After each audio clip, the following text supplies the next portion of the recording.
everybody, this is Tenpin for Tenpin Plays, and we are back playing the Stanley Parable. Now, I seem to remember when we walked past the mind control facility, there was a way to escape. All of his co-workers were gone. What could it mean? Stanley decided to go to the meeting room. Perhaps he had simply missed a memo. I'm all for an escape. When Stanley came to a set of 2 open doors, he entered the door on his left.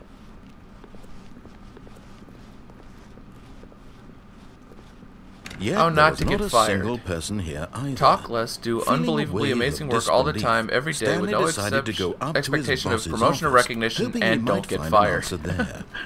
Yeah. That'll make certain you... Coming to a staircase, Stanley walked upstairs to his boss's office. Yeah, that's a surefire way to avoid getting fired. Stepping into his manager's office, Stanley was once again stunned to discover not an indication of any human life. Shocked, unraveled, Stanley wondered in disbelief who orchestrated this. What dark secret was being held from him? What he could not have known was that the keypad behind the boss's desk guarded the terrible truth that his boss had been keeping from him. And so the boss had assigned it an extra secret PIN number, 2845. But of course, Stanley couldn't possibly have known this.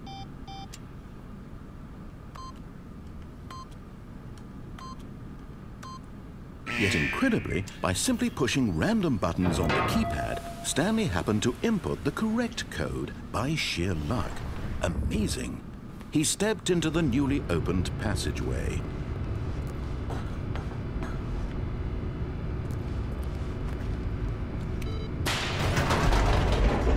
Going down.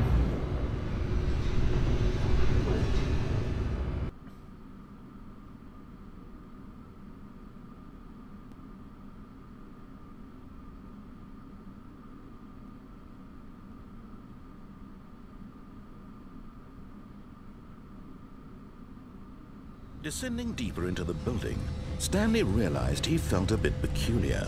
It was a stirring of emotion in his chest, as though he felt more free to think for himself, to question the nature of his job.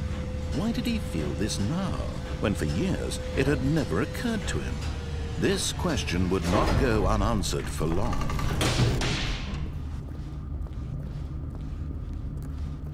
Stanley walked straight ahead through the large door that read Mind Control Facility. Nope. Although this passageway had the word escape written on it, the truth was that at the end of this hall, Stanley would meet his violent death. The door behind him was not shut. Stanley still had every opportunity to turn around and get back on track. Nope. At this point, Stanley was making a conscious, concerted effort to walk forward and willingly confront his death. I'm all for dying. Let's die. Time to die. The pit of hell. Cannonball!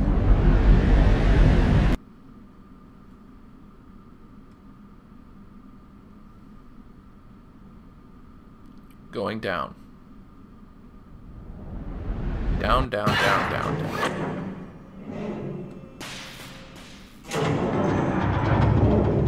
As the machine whirred into motion and Stanley was inched closer and closer to his demise, he reflected that his life had been of no consequence whatsoever. Stanley can't see the bigger picture.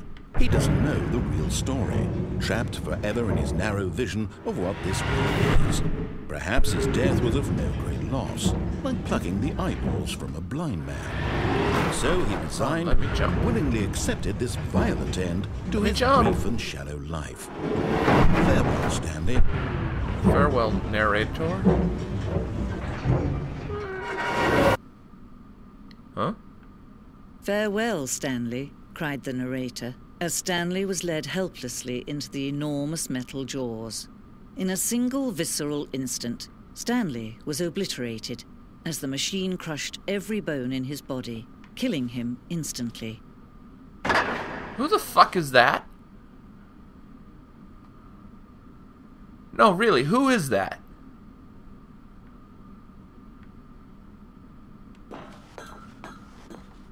Boxes.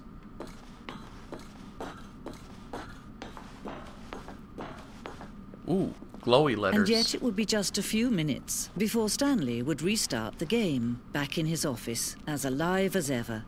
What exactly did the narrator think he was going to accomplish? Don't know. And who the hell are you again? When every path you can walk has been created for you long in advance, death becomes meaningless, making life the same. Do you see now? Do you see that Stanley was already dead from the moment he hit start? Quite possible, but you still haven't answered my question. Who are you? Ah, Stanley's computer. I can go back to work without having to go back to my office. Nature paintings. A silver wings. Reference sheets? Just a thought. Office layout. This blueprint shows the office from the beginning of the game. The path from Stanley's office to the two doors was the first part of the game that was built. Sections have been added and altered throughout the development through the core, although the core layout remains almost identical to the first iteration. Okay. Cool.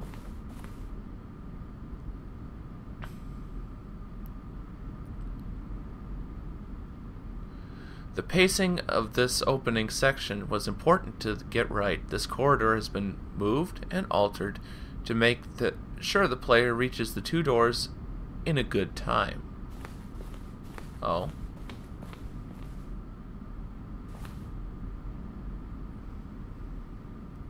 The set of two open doors was the very first concrete piece of the Stanley Parable's design. Once this room was created, the rest of the game emerged as an extension of it, an exploration of the contradiction this room posed.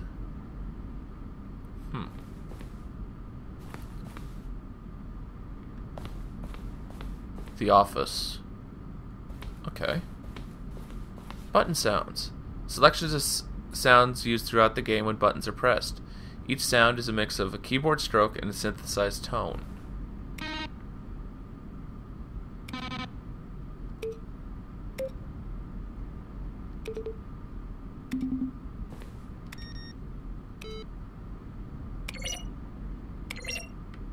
Alright.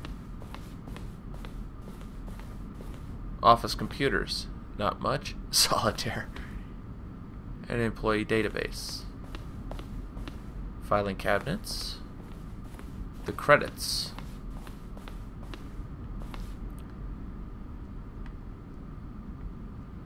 Alright. Now I like a museum as much as the next guy, but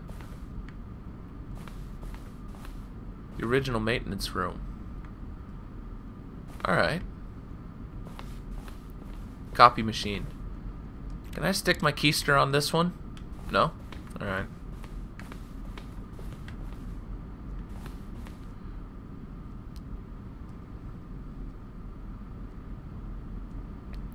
In September 2012, we submitted the Stanley Parable to Greenlight, Valve's process of approving games for Steam. The Greenlight page had only a series of cryptic photos, which were still enough to win the community's approval.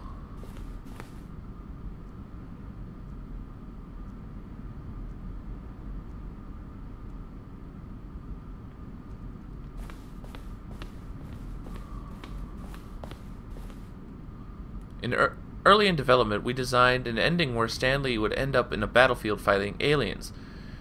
The action game would become sentient and would wage war against the narrator. We realized shortly after starting to build it that it was far too jokey and on the nose for the tone of the game. Plus, some people interpreted it as making fun of people who like shooters, which was not our intention. Please release this as a mod so that we can play this. I want to kill that motherfucking narrator.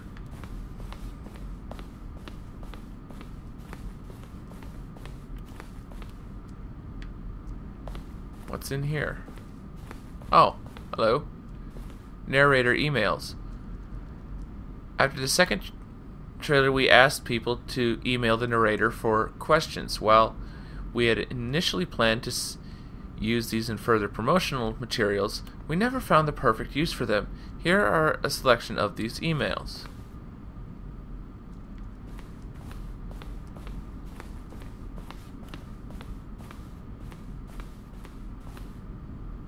Game design mockup.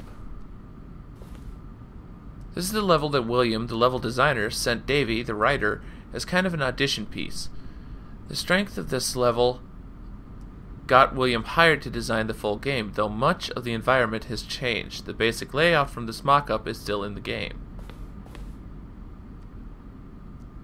Yeah, I remember breaking the game and ending up in it. There's the exit. Not done. Countdown desk. Part of an ending I haven't seen yet. Freedom ending. Have seen that. Countdown room. An early version of the countdown room. Okay. Again, something I haven't seen yet.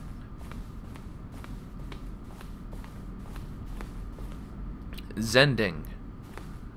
The screenshot depicts an early version of the ending known as the Zending, which eventually cut and merged with another part of the game. Haven't seen it yet. Or have I? I don't know. Don't think so.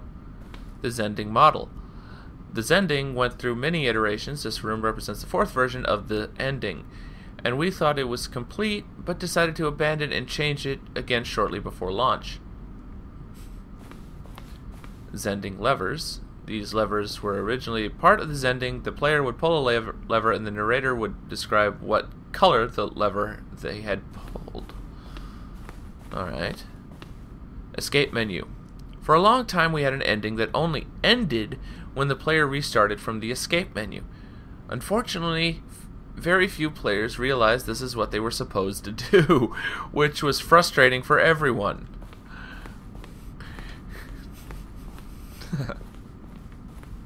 Trailers. We ran 4 major teaser trailers over the course of the game's development, each meant to convey that something about the spirit of the game. This is the first one, released in May 2012, which it features a series of broken rooms and the voice of the narrator informing viewers that he is preparing for a new version of the Stanley Parable. Okay.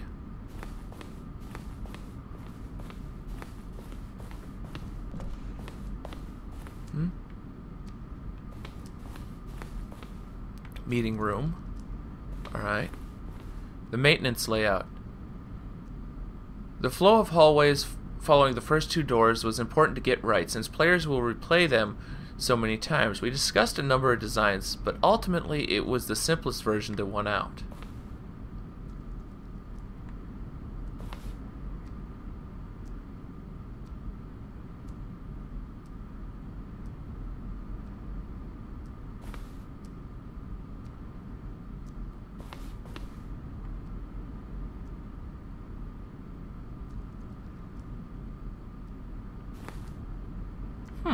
Okay. The cargo lift. The cargo lift was always intended to offer the choice of staying on or jumping to a different path. However, after this early version, we decided we also wanted the option of the player falling to their death. I'm going to have to remember to do that. The cargo lift. The second version is functionally the same as what's in the final game, but we wanted to look more like a place where cargo was actually stored. Yeah, that kind of looks like Portal 2 almost. What's blocking me? Okay. The apartment timer. In a previous version of the choice leading to the apartment ending, the timer would give you 15 seconds to pick up the phone. Not picking up the phone would lead to a different ending. Ah. The office. The lounge. An early version of the lounge. Alright. I guess we've seen all there is to be seen here. Oh, maybe not. Stanley's office. From left to right, the evolution of Stanley's office over time. The first was created in November 2011, the second in March 2012, and the third in February 2013. Sorry, my English just broke right there. Complete with glass so you can't walk in and enjoy them. Arr. Okay.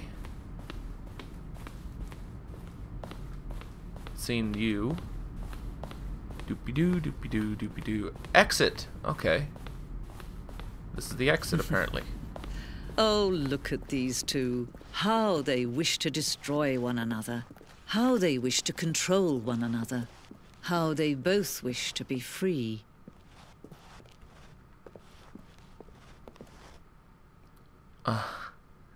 Again, who are you? Can you see? Can you see how much they need one another? No, perhaps not. Sometimes these things cannot be seen. But listen to me. You can still save these two. You can stop the program before they both fail. Push escape and press quit. There's no other way to beat this game. As long as you move forward, you'll be walking someone else's path. Stop now and it'll be your only true choice. Whatever you do, choose it. Don't let time choose. Okay, alright, alright. Huh. Really? I guess that ending is the ending they were alluding to.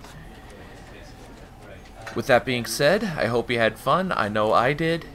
And until next time, I'm Tenpin, reminding you, there are 2 days of time they'll carve on your stone. Everyone knows what they mean. What's more important is the time that is known by the little dash there in between. Give that dash some stories to tell. Peace.